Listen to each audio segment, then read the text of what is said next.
Hello everyone, तो चलिए आज का क्लास स्टार्ट करते हैं। और आज का क्लास आपका लूसेंट का ऑब्जेक्टिव बुक, जिसमें हम फिजिक्स को देख रहे हैं। चैप्टर नंबर फर्स्ट है मैकेनिक्स, जिसमें क्वेश्चन नंबर 11 से 20 तक आज देखेंगे। सिर्फ पढ़ना सफिशिएंट नहीं है, चीज़ों को प्रैक्टिस करना भी उतना ही इंपॉर्टेंट है जितना कि आपका पढ़ाई करना। तो अगर आप प्रैक्टिस बैच ज्वाइन करना चाहते हो तो आप मुझे इस व्हाट्सएप नंबर पर मैसेज करोगे, मैं आपको ग्रुप ज्वाइन करा दूंगा। ठीक है। और इसमें होता ये है कि डेली बेसिस पर टास्क एंड टेस्ट मिलता है और एक फिक्स इंटरवल के बाद चीज़ों को रिवाइज भी कराया जाता है। क्लियर। तो इस ग्रुप का जो मेन फोकस होता है वो रिवीजन पर, कब कैसे कितना किस तरह से आपको रिवाइज करना है, सब कुछ वहाँ पर गाइड किया जाएगा। आपको टेंशन नहीं लेना है। जितने मेरे पुराने स्टूडेंट हैं उनको तो सब कुछ पता ही है क्या क्या इसमें प्रोसेस है। अब ज़रा बात करते हैं। देखो, जितने भी क्वेश्चन देखेंगे सबको बेसिक से लेकर के जितने एडवांस तक के क्वेश्चन होंगे सबको मैं बहुत ही अच्छे तरीके से एक्सप्लेन करूंगा। एक भी ऐसा कॉन्सेप्ट नहीं होगा जो आपका छूटेगा। चलिए अब बात करते हैं। यहाँ पर 11 नंबर क्वेश्चन बोल रहा है कि ampere is the unit of. तो कल भी देखे थे, पिछले क्लास में भी आया था ऐसा क्वेश्चन। तो इलेक्ट्रिक करंट है और फिर करंट इलेक्ट्रिसिटी है, यही इसका आंसर है। और आपको बता दूं कि इलेक्ट्रिसिटी करंट और फिर करंट इलेक्ट्रिसिटी, इलेक्ट्रिक करंट और फिर करंट इलेक्ट्रिसिटी बात एक ही है। और ये 7 फंडामेंटल क्वांटिटीज़ में से एक है। कौन सा? Electric current. ठीक है।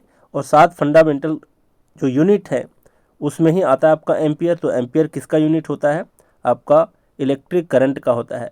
इलेक्ट्रिक करंट और इलेक्ट्रिक चार्ज में थोड़ा सा कन्फ्यूजन होता है कि किसका कौन सा यूनिट होता है। तो एम्पियर को आप ध्यान में रखोगे कि इलेक्ट्रिक करंट का है, और चार्ज करंट का एम्पियर, और चार्ज को अगर आपको ध्यान में रखना है तो ध्यान रख लेना इसका कुलम्ब होता है। ठीक है, सी से उसको डिनोट करते हैं, कुलम्ब। कुलम्ब होता है चार्ज का और करंट का होता है एम्पियर, दोनों को ध्यान में रख लेना। अब जरा बात करते हैं, क्या 12 नंबर मैच करना है, जरा देखते हैं एक एक करके। यहाँ पर क्या है आपका एक्सेलरेशन। एक्सेलरेशन का क्या होता है भाई? तो ये होता है मीटर पर सेकंड स्क्वायर, 4th नंबर। तो जरा देख लो कौन सा ऑप्शन 4th नंबर से स्टार्ट है। तो एक ही ऑप्शन है सी नंबर ऑप्शन, तो इसका आंसर सी हो जाएगा। एग्जाम में इस तरीके से आपको अप्रोच करना है। ठीक है, लेकिन वन बाय वन हमको सबको एक्सप्लेन करना है। तो जरा देखते हैं क्या है। एक्सेलरेशन का आपका हो गया मीटर पर सेकेंड स्क्वायर। क्लियर। ये है आपका एक्सेलरेशन का डेफिनेशन। क्या होता है? वेलोसिटी बाय टाइम, यही तो होता है एक्सेलरेशन। एक्सेलरेशन का आपका डेफिनेशन होता है वेलोसिटी बाय टाइम। वेलोसिटी क्या होता है? तो मीटर पर सेकंड होता है और डिवाइडेड बाय फिर से सेकंड हो गया, तो ओवरऑल क्या आ जाता है आपका? मीटर पर सेकंड स्क्वायर। तो यहाँ तक क्लियर है कि एक्सेलरेशन का हो गया मीटर पर सेकंड स्क्वायर। क्लियर। फोर्स का यूनिट क्या होता है? न्यूटन होता है भाई। वर्क डन क्या होता है? तो वर्क डन बोलूँ और फिर एनर्जी बोलूँ, दोनों का यूनिट आपका जूल ही होता है ना। जूल किसका किसका होता है? वर्क डन और आपका एनर्जी का। ठीक है यहाँ तक।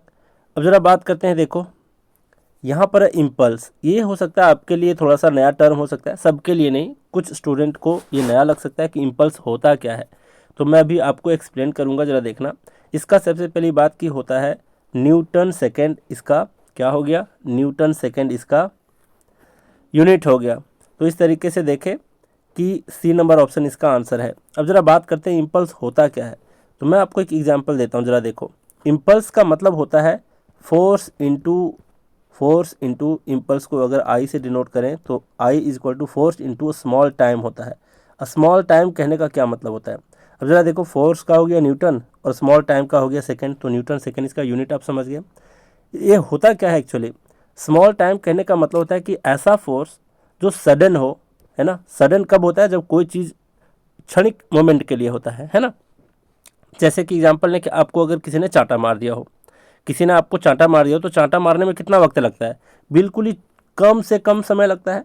और ये सडन होता है, तो सडन फोर्स जो बहुत ही छोटे टाइम के लिए लगता है, इन दोनों का जब मल्टीप्लाई करते हैं तब वो इम्पल्स कहलाता है। तो किसी ने अगर आपको चांटा मारा, तो चांटा मारने का मतलब ये नहीं कि आप पर वो फोर्स लगाया, नहीं, चांटा एकदम सडन फोर्स होता है और छोटे से टाइम के लिए होता है। तो छोटे से टाइम के लिए जो लगता है फोर्स, उसको फोर्स नहीं कहा जाता, उसको इम्पल्स कहा जाता है। ध्यान में रखोगे। तो इम्पल्स का क्या मतलब हुआ? Sudden force into small time, है ना। छोटे से टाइम के लिए जो सडन फोर्स लगता है उसको कहते हैं इम्पल्स। और इसका यूनिट तो साफ साफ आपको पता चल रहा होगा कि फोर्स है एंड टाइम है। तो फोर्स एंड टाइम को मल्टीप्लाई करेंगे तो क्या होगा, न्यूटन सेकेंड। क्लियर यहाँ तक। अब आगे बढ़ते हैं, यहाँ पर है 13 नंबर में, what is the SI unit of Young's modulus of elasticity. और नेक्स्ट है आपका क्या, what is the SI unit of pressure. अब जरा देखते हैं प्रेशर और इसको को रिलेटेड तो नहीं बोल सकते, लेकिन थोड़ा सा कन्फ्यूजन होता है दोनों में। मैं पूरा का पूरा एक्सप्लेन करने वाला हूँ, जरा ध्यान से समझना है इसको। क्या मैं यहाँ पर समझाने चाहता हूँ, आप थोड़ा सा गौर करोगे सब कुछ समझ में आ जाएगा। सबसे पहली बात कि प्रेशर को मैं डिफाइन कर देता हूँ, और एक होता है स्ट्रेस। क्या होता है, स्ट्रेस। ठीक है, ये दोनों में थोड़ा सा कन्फ्यूजन होता है क्या ये चीज़, ज़रा देखते हैं। प्रेशर का मतलब होता है कि फोर्स बाय एरिया, किसी भी एरिया में लगने वाला फोर्स को क्या कहते हैं, प्रेशर कहते हैं। क्लियर यहाँ तक। स्ट्रेस भी आपका सेम होता है, फोर्स बाय एरिया। ये दोनों में थोड़ा सा कन्फ्यूजन होता है, जो कि मैं अभी बिल्कुल ही क्लियर कर दूंगा। तो प्रेशर का जो यूनिट होता है वही आपका स्ट्रेस का भी यूनिट होता है। प्रेशर का पास्कल होता है, स्ट्रेस का भी पास्कल होता है। दूसरे तरीके से इसको ऐसे भी कह सकते हैं कि इसका अगर डेफिनेशन ही है फोर्स बाय एरिया, तो यहाँ बोल सकते हैं कि न्यूटन पर मीटर स्क्वायर, क्योंकि एरिया का आपका हो गया मीटर स्क्वायर और फोर्स का आपका यूनिट हो गया न्यूटन। तो न्यूटन पर मीटर स्क्वायर आप प्रेशर का भी बोल सकते हो या फिर स्ट्रेस का भी बोल सकते हो। दोनों में फ़र्क क्या है ज़रा समझने की कोशिश करना।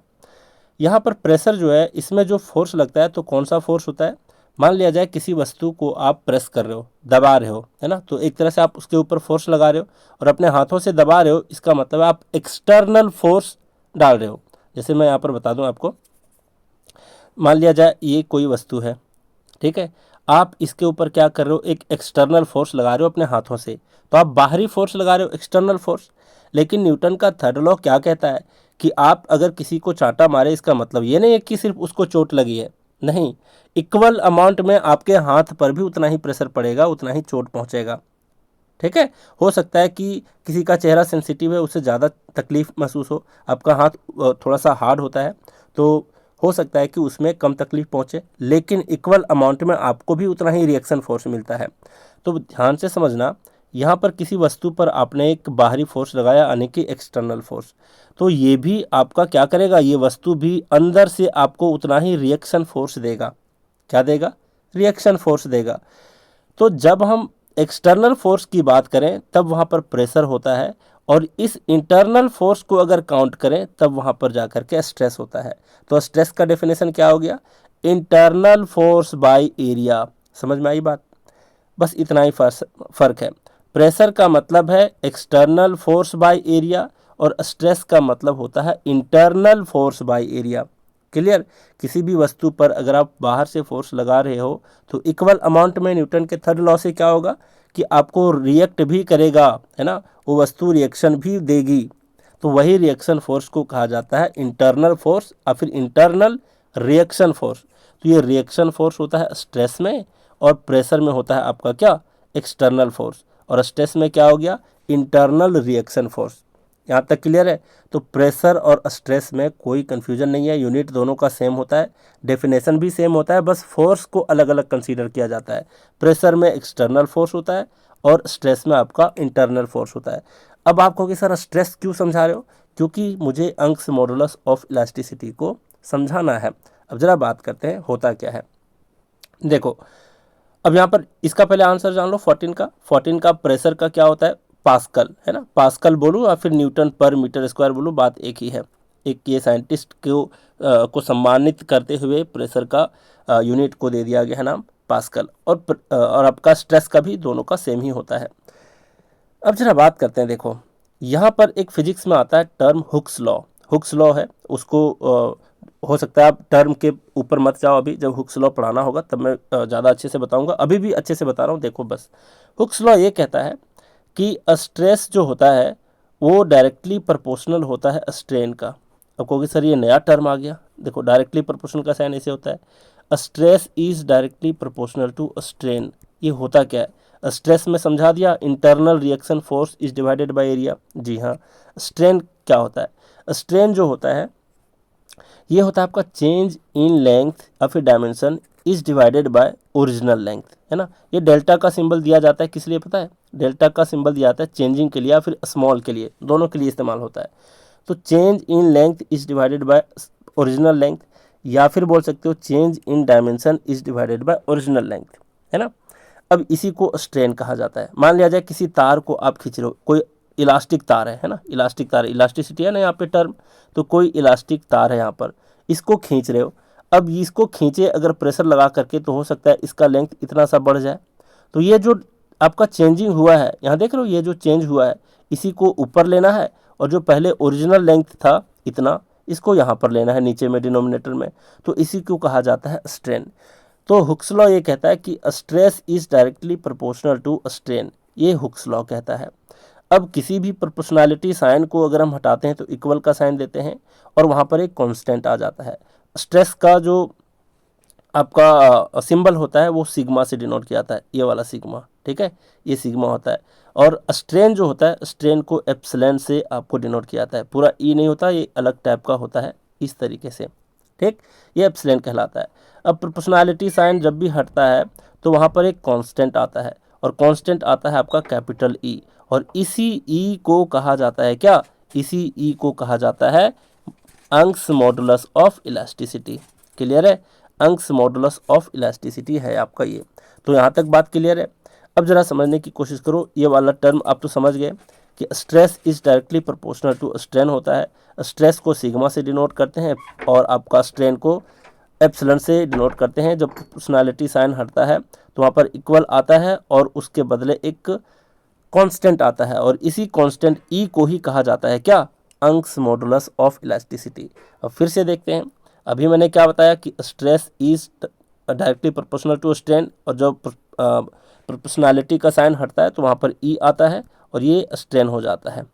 क्लियर, डिफाइन कर दिया हूँ। स्ट्रेस का मतलब इंटरनल रिएक्शन फोर्स और इज डिवाइडेड बाय एरिया, और यहाँ पर एप्सिलॉन यानी स्ट्रेन है, जिसका मतलब होता है change in length is divided by original length. Clear. अब ई को यहाँ से देखो, जो कि यंग्स मॉडुलस ऑफ इलास्टिसिटी यहाँ पर पूछा गया है। ई जो होता है, ई को यहाँ से लेंगे इक्वल में, तो यहाँ पर स्ट्रेस है, ये स्ट्रेस आ गया, इज डिवाइडेड बाय आपका एप्सिलॉन यानी कि स्ट्रेन आ गया। तो यंग्स मॉडुलस ऑफ इलास्टिसिटी क्या हो गया आपका, स्ट्रेस बाय स्ट्रेन। कोई दिक्कत नहीं, दिक्कत स्ट्रेस का अभी कुछ देर पहले बताया था कि जो प्रेशर का होता है यूनिट वही होता है, क्योंकि स्ट्रेस का मतलब हो गया आपका इंटरनल रिएक्शन फोर्स, एक तरह का फोर्स है, तो Newton is divided by area यानी कि मीटर स्क्वायर, तो न्यूटन पर मीटर स्क्वायर इसका क्या है, यूनिट है। अब यहाँ पर यूनिट चेक कर रहे हैं तो जरा देखो, ई है यहाँ पर Young's modulus of elasticity, stress के बदले हम क्या दे रहे हैं, न्यूटन पर मीटर स्क्वायर दे रहे हैं, इस डिवाइडेड बाय करेंगे एप्सिलॉन, एप्सिलॉन है इसका मतलब क्या हुआ, स्ट्रेन है ना। स्ट्रेन को क्या डिफाइन किया, कैसे डिफाइन किया, इस तरीके से, चेंज इन लेंथ, तो लेंथ को मेजर करोगे मीटर में, is divided by original length, ये भी हो गया आपका मीटर, तो मीटर मीटर दोनों कैंसिल हो जाएगा। इसका मतलब है कि स्ट्रेन जो होता है वो यूनिटलेस होता है, उसका कोई भी यूनिट नहीं होता है ना। अब इसका कोई भी यूनिट यहाँ पर नहीं होता तो बता दो स्ट्रेस का जो यूनिट है वही आपका यूनिट क्या बच गया, यंग्स मॉडुलस ऑफ इलास्टिसिटी का। समझ में आई बात। तो यंग्स मॉडुलस ऑफ इलास्टिसिटी का क्या निकल के आया, न्यूटन पर मीटर स्क्वायर। अब देख लो कौन सा ऑप्शन में है, सी नंबर ऑप्शन में है, न्यूटन पर मीटर स्क्वायर। मुझे लगता है आप बहुत अच्छे से सीख गए। एक बार मैं फास्ट वे में फिर से मैं रिवाइज करा देता हूँ, जरा देखो। यंग्स मॉडुलस ऑफ इलास्टिसिटी आता कहाँ है कि कोई भी इलास्टिक वस्तु होता है ना, जिसको खींच करके लंबा किया जा सकता है। मान लिया जाए एक रबर है, उसको खींचेंगे तो वहीं से ये कॉन्सेप्ट आता है ना। स्टील है, स्टील का इलास्टिसिटी आपका रबर से ज़्यादा होता है ना, बहुत ज़्यादा इलास्टिक होता है आपका क्या, स्टील बहुत ही हाईली इलास्टिक वस्तु है, ठीक है। तो उसी से आया यहाँ पर, ये आया कैसे, एक हुक्स लॉ कहता है कि स्ट्रेस है ना, स्ट्रेस को सिग्मा से डिनोट करते हैं, is directly proportional to strain. Strain का मतलब बताया change in length is divided by original length, ठीक है जी। सिग्मा क्या बताया कि internal force is divided by area, है ना। अब स्ट्रेस का आपको बता दिया था कि इसका क्या होगा, न्यूटन पर मीटर स्क्वायर यूनिट होगा।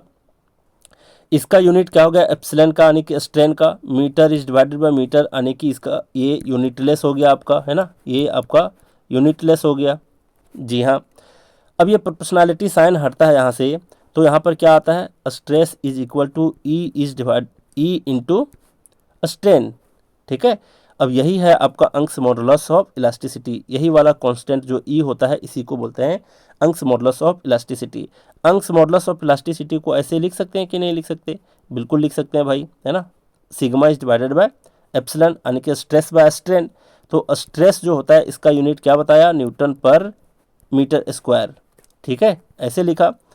अब ये एप्सिलॉन जो है जिसको कह रहे हैं स्ट्रेन, तो स्ट्रेन अभी अभी आया कि ये यूनिटलेस है, तो ये यूनिटलेस है, इसका मतलब कि जो स्ट्रेस का यूनिट होता है वही यूनिट किसका होता है? अंश मॉडुलस ऑफ इलास्टिसिटी का। मुझे उम्मीद है आप सीख गए बहुत अच्छे तरीके से। फिर से एक बार सबको समराइज कर देता हूँ। प्रेशर का यूनिट क्या हो गया आपका? न्यूटन पर मीटर स्क्वायर। तो आपका स्ट्रेस का भी क्या हो गया? न्यूटन पर मीटर स्क्वायर। और इसी तरीके से अंश मॉडुलस ऑफ इलास्टिसिटी का भी क्या हो गया? न्यूटन पर मीटर स्क्वायर। इसलिए मैं तीनों को इकट्ठे समझा दिया ताकि फ्यूचर में कभी भी कन्फ्यूजन क्रिएट ना हो आपके दिमाग में, ठीक है। अब फिर इकट्ठे इस तीनों को कहते हैं क्या? पास्कल। तीनों का कहने का मतलब न्यूटन पर मीटर स्क्वायर को पास्कल से भी डिनोट किया जाता है। तो प्रेशर बोल लूँ, अंश मॉडुलस ऑफ इलास्टिसिटी बोल लूँ या फिर स्ट्रेस बोल लूँ, सब का सब यूनिट क्या होता है? न्यूटन पर मीटर स्क्वायर या फिर पास्कल। और स्ट्रेन का क्या होता है? स्ट्रेन का होता है यूनिटलेस, मतलब वो उसका कोई भी यूनिट नहीं होता। क्लियर यहाँ तक? तो 13 नंबर का आंसर क्या हो गया आपका? न्यूटन पर मीटर स्क्वायर। और आपका प्रेशर का हो गया पास्कल, यानी कि न्यूटन पर मीटर स्क्वायर, ठीक है, दोनों एक ही बात है। नेक्स्ट चलते हैं यहाँ पर 15 नंबर में क्या बोल रहा है? यहाँ पर बोल रहा है curie is the unit of. अब आप ध्यान रखना, यहाँ पर एसआई यूनिट नहीं पूछा है। तो क्यूरी किसका यूनिट है भाई? ये रेडियो एक्टिविटी का है। मैडम क्यूरी का नाम सुने होंगे कभी ना कभी बचपन में। तो क्यूरी जो है ये है आपका रेडियो एक्टिविटी का एक यूनिट, लेकिन एसआई यूनिट रेडियो एक्टिविटी का ये नहीं होता। हालांकि इसका आंसर आपका बी है। लेकिन अगर अब कभी पूछ दिया जाए कि रेडियो एक्टिविटी का एसआई यूनिट क्या होता है, यह आपका क्यूरी सीजीएस यूनिट है। एसआई यूनिट क्या होता है इसका?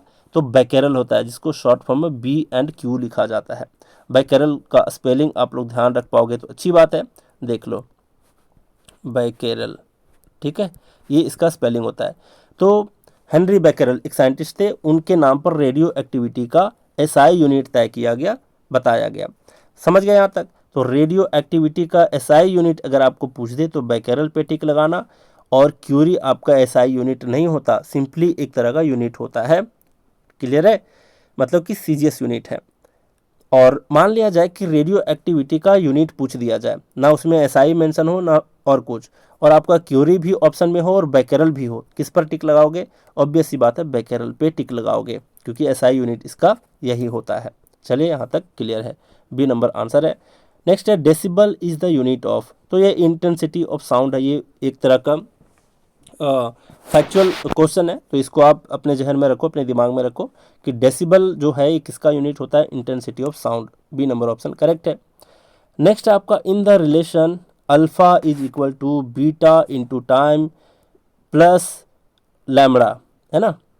अब जरा देखो, अब यहाँ पर कंफ्यूज हो जाओगे। यहाँ पर बोल रहा है कि alpha and lambda are measured in metre and T is measured in second, the SI unit of beta must be. देखो एनडीए का क्वेश्चन में पूछा गया है, बहुत ही आसान है ना, बहुत ही आसान है। मैं आपको बताता हूँ, इसके ऊपर नहीं जाएंगे, होमोजेनिटी के ऊपर एक फिजिक्स में टर्म होता है, उतना कुछ समझाएंगे ना आपको। अगर आप साइंस बैकग्राउंड से नहीं हो तो आपको लगेगा यार सर ने क्या क्या बता करके निकल गया। नहीं, मैं आपको इतना सिंपल लैंग्वेज में बताऊंगा कि आप भी कहोगे हाँ सर, ऐसे बताया करो कि एक जो नहीं भी पढ़ने वाला इंसान हो, इलिटरेट पर्सन हो, तब भी समझ में आ जाए उसको। ज़रा बात करते हैं। देखो यहाँ पर क्या है, alpha is equal to beta into time plus lambda. समझो, दो किन चीज़ों को जोड़ा जा सकता है? आप बताओ, दो वैसे चीज़ों को जोड़ा जाए जो सेम प्रजाति का हो। मान लिया जाए मैं बोलूँ कि 2 पेन का दाम 3 मैंगो के दाम से जोड़ा जाए, ऐसा जोड़ा जा सकता है क्या? बिल्कुल नहीं जोड़ा जा सकता। क्यों? क्योंकि ये दोनों अलग अलग प्रजाति के हैं।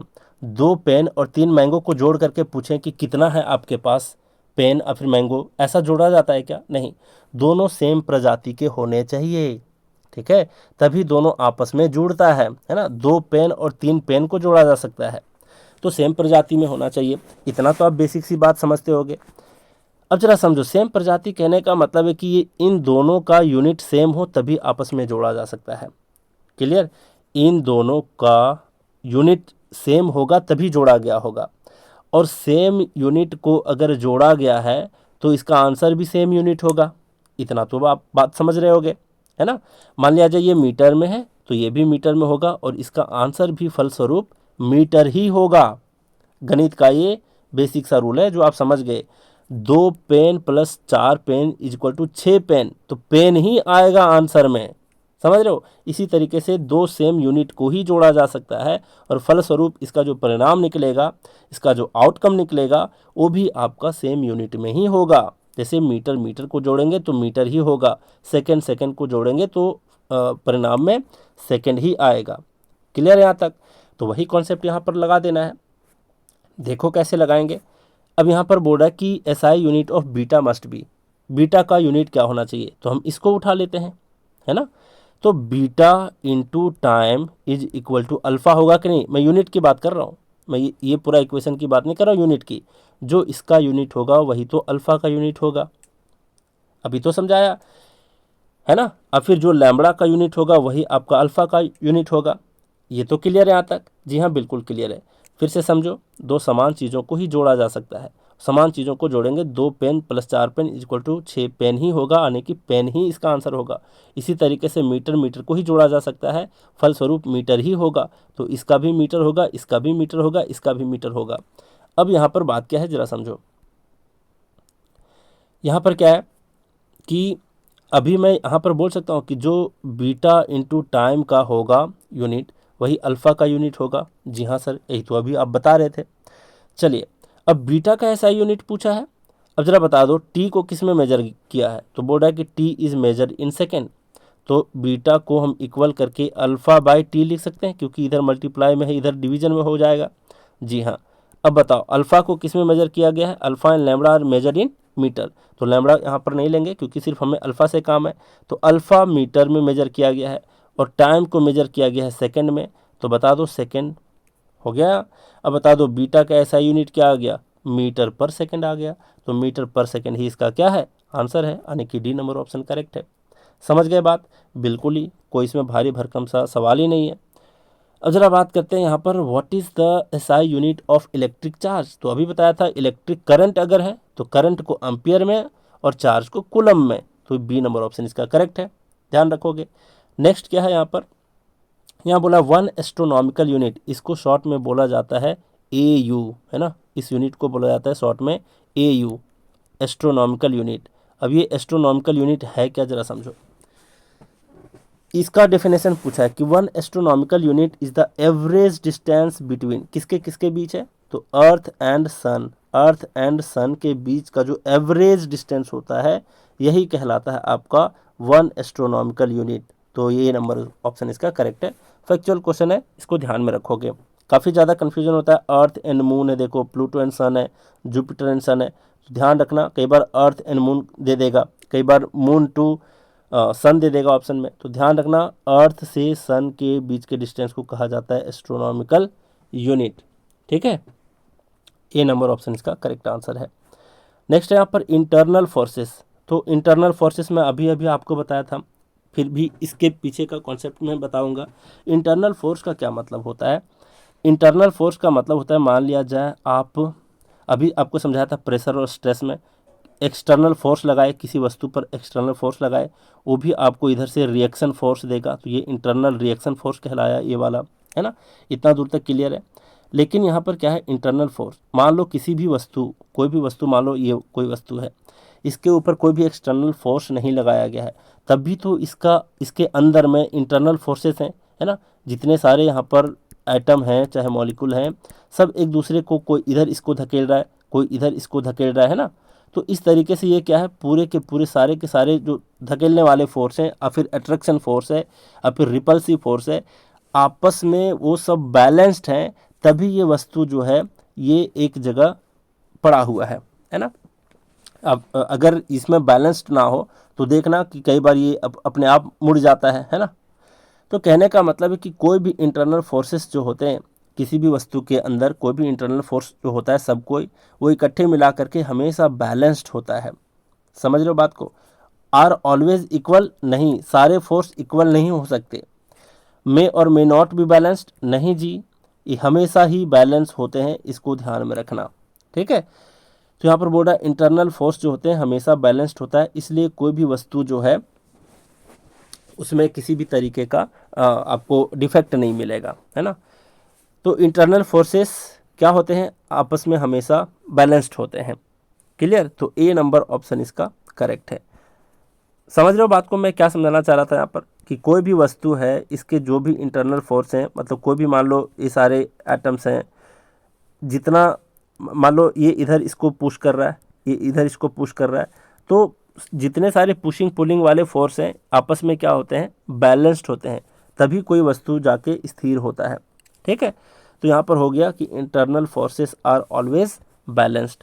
तो मुझे उम्मीद है कि 20 के 20 जितने क्वेश्चन मैं आपको समझा पाया हूँ यहाँ पर, सब आपके दिमाग में छपसा गया होगा। कोई बहुत भारी भरकम इसमें कॉन्सेप्ट है नहीं, भले ही भारी भरकम कॉन्सेप्ट आ जाएगा, मैं बहुत ही आसान लैंग्वेज में आपको समझाने की कोशिश करूँगा। वीडियो को लाइक आप लोग ज़रूर करना, कुछ कमेंट करना कि आपको पसंद आ रही है चीज़ें या नहीं, और फिर चीज़ों को आप समझ पा रहे हो कि नहीं। अगर नहीं समझ पाए, मैं नेक्स्ट वीडियो में फिर से आपको समझाने की कोशिश करूँगा, बस मुझे आप कमेंट करके बता देना। तो चलिए, आज भी बहुत कुछ सिखा पाया आपको, तो आज की क्लास को यहीं रैप अप करते हैं। Thank you very much.